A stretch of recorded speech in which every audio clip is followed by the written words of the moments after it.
Hello साथियों, नमस्कार। स्वागत है आपका एक बार फिर से सीधी जानकारी यूट्यूब चैनल पर। साथियों, आज के इस एपिसोड में बात करने वाले हैं शैक्षिक समाचार राजस्थान के बारे में। आज दिनांक 13 मई 2024 है और हम 13 मई 2024 की महत्वपूर्ण खबरें देख लेते हैं। तो अभी तक आपने हमारे YouTube चैनल को सब्सक्राइब नहीं किया तो प्लीज़ चैनल को ज़रूर सब्सक्राइब करें। आप हमारे टेलीग्राम ग्रुप से भी जुड़ सकते हैं, जिसका लिंक आपको डिस्क्रिप्शन बॉक्स के अंदर मिल जाएगा। तो आप शिक्षा जगत से जुड़ी हर एक अपडेट सबसे पहले पाने के लिए आप हमारे टेलीग्राम ग्रुप को ज्वाइन जरूर करें, यूट्यूब चैनल को भी सब्सक्राइब जरूर करें, वीडियो को सभी के साथ शेयर जरूर कर दें। देखते हैं 13 मई 2024 की कुछ महत्वपूर्ण समाचार, बड़ी खबरें क्या क्या हैं, देखते हैं। सबसे पहले बात करें तो दैनिक भास्कर न्यूज बीकानेर। हर विषय का कट ऑफ क्लियर होने के बाद एग्रीगेट कट ऑफ के आधार पर होगा रिजल्ट का निर्णय। ठीक है, जो जेई एडवांस बदलता पेपर पैटर्न इस परीक्षा की खूबी है कि किसी को नहीं मिले हैं 100% अंक। परीक्षा का पैटर्न बदला गया है और इसकी एक खूबी है कि किसी को भी 100% अंक नहीं मिले हैं। एक्सपर्ट बोले कि इसमें सफलता हासिल करने के लिए जेई मेन की माइंड वॉश बार आना जरूरी है। यहाँ पर कुछ क्लियर नहीं दिख रहा है कि माइंड सेट से बाहर आना जरूरी है। ठीक है, तो जेई एडवांस परीक्षा में अब सिर्फ 2 सप्ताह का समय आपके पास शेष बचा है और 26 मई को आपके जेई मेंस में परीक्षा होगी।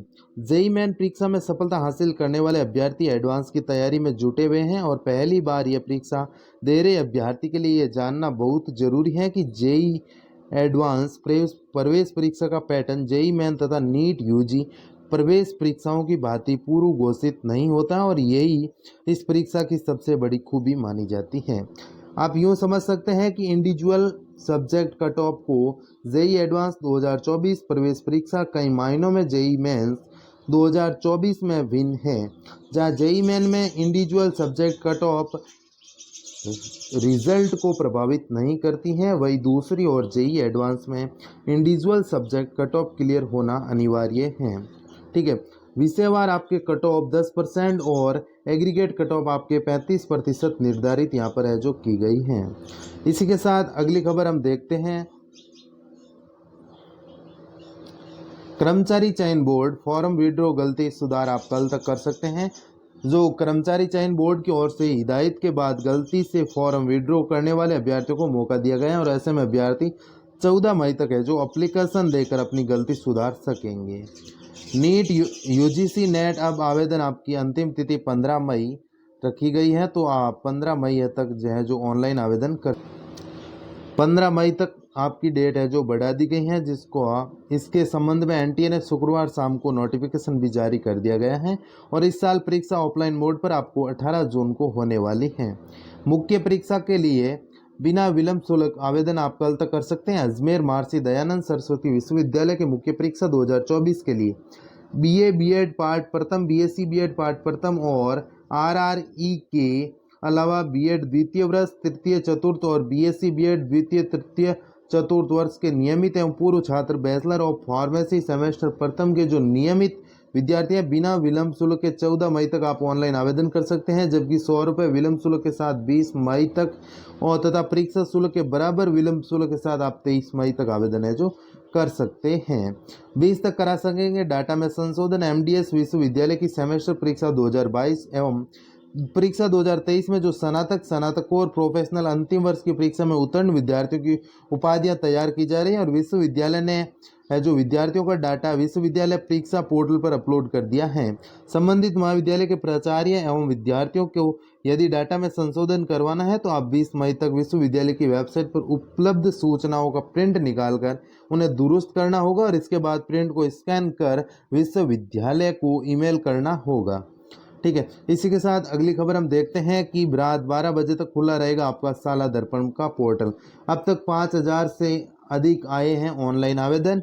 कल खुलेगी महात्मा गांधी इंग्लिश मीडियम स्कूलों की लॉटरी, यानी इंग्लिश मीडियम स्कूलों की लॉटरी है जो आपके कल खुलने वाली है और सरकारी स्कूलों की ओर बड़ा रुझान। अगली खबर देखते हैं। गार्गी पुरस्कार आवेदन से वंचित बालिकाओं को एक और मौका यहाँ पर दिया जा रहा है। अब आप 31 मई तक आवेदन कर सकेंगी। जो भी छात्राएं हैं जो वंचित रही हैं गार्गी पुरस्कार से, उनको एक और मौका दिया गया है। तो पात्र बालिकाएं सभी डॉक्यूमेंट तैयार कर आप ई मित्र के माध्यम से 31 मई तक आवेदन भर सकेंगी। योजना के तहत 12वीं कक्षा पास बालिकाओं को पहली किस्त 5,000 रुपये सीधे बैंक में दी जाएगी। 10वीं पास बालिकाओं को 3,000 रुपये की आर्थिक सहायता राशि आपको दी जाएगी। ठीक है, अगली खबर देखते हैं। जेईई एडवांस अब तक के सर्वाधिक 1.91 लाख फॉर्म भरे गए हैं। 17 मई से जारी होंगे आपके प्रवेश पत्र और 26 मई को है जो आपके प्रवेश परीक्षा होने वाली है। इसी के साथ अगली खबर, डिजिटल प्रवेशोत्सव, नामांकन बढ़ाने को पहली कक्षा में आंगनवाड़ी बच्चों को मिलेगा दाखिला। स्कूलों में नामांकन बढ़ाने के लिए ओपन स्कूलों के बच्चों को भी जोड़ा। ठीक है, यानी राज्य के जो सरकारी स्कूलों में नामांकन बढ़ाने के लिए पहली बार डिजिटल प्रवेशोत्सव शुरू किया जाएगा। इसके लिए सर्वे का काम सोमवार से शुरू होना है, लेकिन इस संबंध में लिखित आदेश और प्रवेशोत्सव की गाइडलाइन जारी नहीं हो से शिक्षक असमंजस में हैं। मोबाइल ले जाने पर रोक को लेकर शिक्षक हो रहे हैं इधर परेशान। ग्रामीण एरिया में नेटवर्क पर संकट। अगली खबर देखते हैं। भर्तियों में फर्जीवाड़े से जुड़ी किसी तरह की जानकारी मिली तो चयन बोर्ड करवाएगा जांच। ठीक है, अगली खबर देखते हैं। जयपुर वर्धमान महावीर खुला विश्वविद्यालय कोटा की तरफ से प्री डीएलएड परीक्षा 2024 के बारे में। तो इसकी डेट आपको बताते हैं कि आवेदन 11 मई से प्रारंभ हो चुके हैं। अंतिम तिथि 31 मई है और प्रवेश परीक्षा आपके 30 जून को होने वाली है।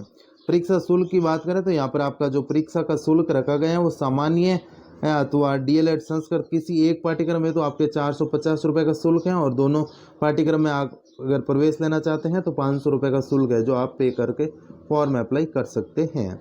इसी के साथ अगली खबर, वरिष्ठ अध्यापक संस्कृत शिक्षा प्रतियोगी परीक्षा। आरपीएससी आयोग अब नई बिल्डिंग में काउंसलिंग करवाएगा और गर्मी से आपको है जो राहत मिलेगी। राजस्थान लोक सेवा आयोग को अब काउंसलिंग कराने के लिए अलग से सामियाने, पंखे, कूलर का इंतजाम नहीं करना पड़ेगा। आयोग अब नई बिल्डिंग में काउंसलिंग करवाएगा। दरअसल वरिष्ठ अध्यापक संस्कृत शिक्षा प्रतियोगी परीक्षा 2022 की काउंसलिंग सोमवार से आपको शुरू हो रही है।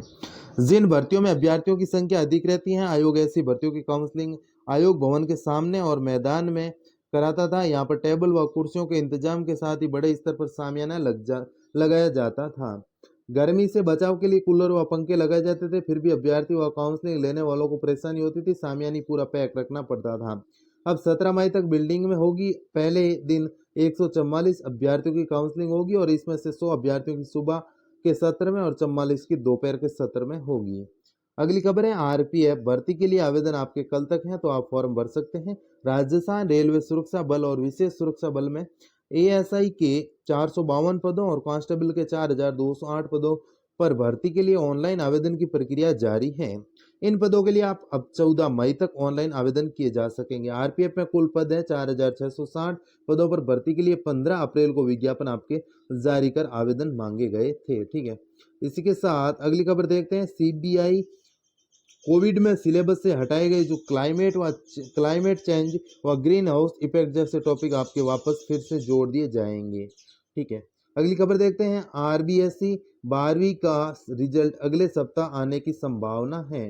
राजस्थान माध्यमिक शिक्षा बोर्ड जो 12वीं कक्षा का रिजल्ट अगले सप्ताह आने की संभावना है। बोर्ड ने अब तक तिथि तय नहीं की है, लेकिन माना जा रहा है कि 20 मई के आसपास परिणाम जारी किया जा सकता है। ठीक है, तो इसी के साथ आज हमने देखी है शिक्षा जगत से जुड़ी कुछ महत्वपूर्ण खबरें। वीडियो अच्छा लगा है तो प्लीज़ आप वीडियो को लाइक ज़रूर करना, नए हैं तो आप चैनल को सब्सक्राइब जरूर करना और सभी के साथ एक बार वीडियो को शेयर जरूर कर दें। मिलते हैं नेक्स्ट वीडियो में, तब तक के लिए जय हिंद जय भारत।